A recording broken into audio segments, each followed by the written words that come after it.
İkinci Dünya Savaşı'nın dehşeti Avrupa'yı kasıp kavuruyor. Bir yanda yenilmezlik maskesinin ardında çökmeye başlayan Üçüncü Reich, diğer yanda bu yıkımın mimarı olan Adolf Hitler. Ancak o yaz Doğu Prusya'daki askeri karargah Kurt Innen'de tarihi değiştirebilecek gizli bir plan hazırlanıyordu. Onun adı Stauffenberg. Nazizmin ilk yıllarında ideallerine inanan ancak zamanla rejiminin barbarlığına tanık olan bir albay. Ordunun içinde bir direniş çekirdeğinin en cesur umudu. Tarih 20 Temmuz 1944. Hedef Führer. Amaç Almanya'yı kurtarmak. Bu bir ihanet mi yoksa ulusu kurtarmak için atılan cesur bir adım mı? Bu belgeselde Hitler'e karşı yapılan en önemli suikast girişimi olan Valkyrie Harekatı'nın perde arkasını ve Albay Stauffenberg'in hikayesini anlatacağız.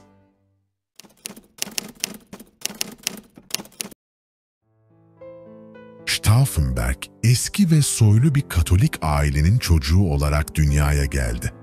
Yetenekli, zeki ve derin bir vatan sevgisine sahipti. Askerlik kariyerine parlak bir başlangıç yaptı. Nazizmin yükselişinde pek çok subay gibi o da rejimin ilk vaatlerinden etkilendi. Almanya'yı yeniden ayağa kaldırma, ulusal gururu geri getirme. Bu fikirler başlangıçta Stauffenberg'e sağlıklı ve geleceğe dönük görünmüştü. Ancak savaş ilerledikçe, özellikle de Doğu cephesindeki vahşet ve Holokost'un dehşeti su yüzüne çıktıkça Stauffenberg'in inancı sarsılmaya başladı.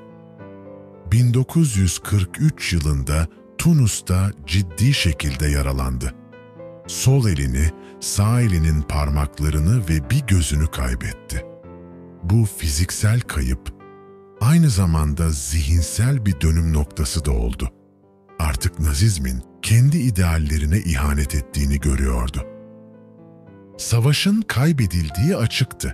Ancak Hitler ya zafer ya yok oluş saplantısıyla Almanya'yı uçuruma sürüklüyordu. Stauffenberg'in gözünde ülkesine ihanet eden asıl kişi Führer'in ta kendisiydi.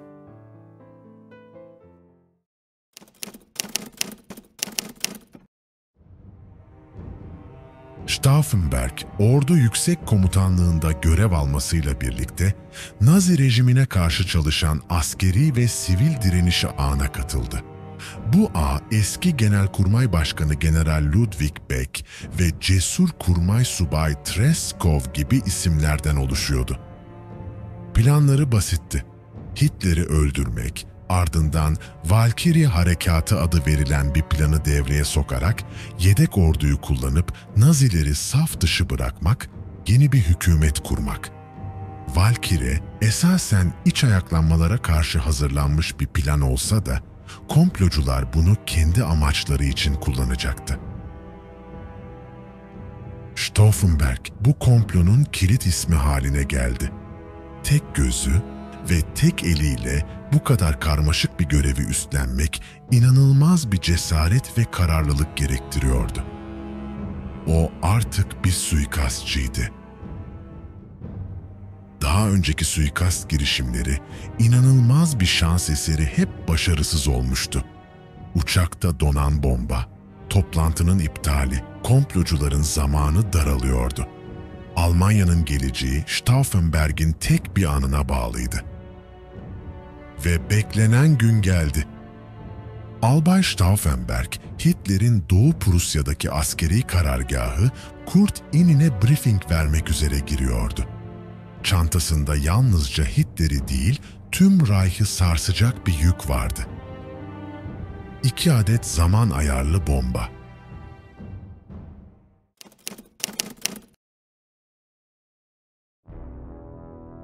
Kurt Innen'de gergin bir sessizlik hüküm sürüyordu. Stauffenberg, toplantı başlamadan önce yardımcısı Teğmen von Heftin'le patlayıcıları aktive etmeye çalıştı. Tek eliyle bu karmaşık işlemi yapmak inanılmaz zordu. Zaman darlığı nedeniyle sadece bir bombayı kurabilmişti. Bu planın ilk ve en büyük aksaklığıydı. Güçlü bir patlama için 2 bomba şarttı. Ancak tek bir bombayla yola devam etmek zorundaydı. Stauffenberg, bombanın bulunduğu evrak çantasını toplantının yapıldığı ahşap kulübeye soktu. Çanta Hitler'in hemen yanındaki kalın meşe masa ayağının yakınına yerleştirildi. Bir anlığına tarih onun avucundaydı. Bir telefon görüşmesi bahanesiyle odadan ayrıldı. Saatler 12:42'yi gösteriyordu. Planın sonraki aşamasını başlatmak için aceleyle karargahı terk etti. Ancak kaderin korkunç bir cilvesi devreye girdi. Toplantıdaki Albay Heinz Brandt haritaları daha iyi görmek için eğildi ve ayağına takılan çantayı meşe masanın kalın ve ağır ayağının arkasına itti. Artık bombayla Hitler arasında koruyucu bir kalkan vardı. Saat tam 12:45. Kulübe sağır edici bir patlamayla sarsıldı. Yıkım büyüktü. Dumanlar yükselirken Stauffenberg, Hitler'in ölmüş olduğuna dair kesin bir inançla Kurt ininden ayrıldı. Ancak hayatta kalanlar vardı. Masanın kalın ayağı patlamanın gücünü emmiş, Hitler'i ölümcül darbeden korumuştu. Diktatör ağır yaralı ve hayattaydı. Ancak yanındaki 4 kişi ölmüştü.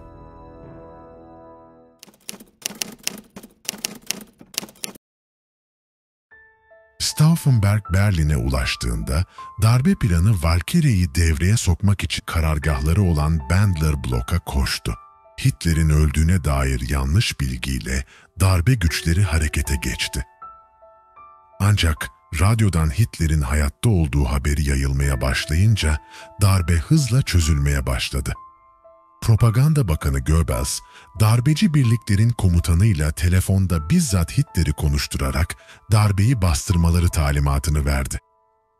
Aynı gece Bandler Block'ta çatışma çıktı. Çaresizliğe düşen Stauffenberg ve yandaşları hızla yakalandı. Operasyon başarısızlıkla sonuçlanmıştı. İhanetin bedeli çok ağır olacaktı. Albay Stauffenberg ve birkaç arkadaşı Bandler Block'un avlusunda aceleyle kurulan bir idam mangası önüne çıkarıldı. Stauffenberg'in son sözleri "Yaşasın kutsal Almanya'mız" oldu. Ve o gün Nazi rejimini devirmeye çalışan direnişin en önemli isimlerinden biri daha hayata veda etti. Takip eden haftalarda ve aylarda Hitler suikast girişimini bahane ederek ordu ve sivil muhalefet içindeki yaklaşık 7.000 kişiyi tutuklattı ve bu kişilerden 4.980'i idam edildi. Bu Hitler'in rejimini daha da acımasız hale getiren bir tasfiye dalgasıydı. Stauffenberg, Hitler'e ihanet etmiş bir general olarak değil, ülkesini fanatizmden kurtarmak için hayatını feda eden bir yurtsever olarak tarihe geçti. Daha fazla tarih belgeselleri için kanalımıza abone olabilirsiniz.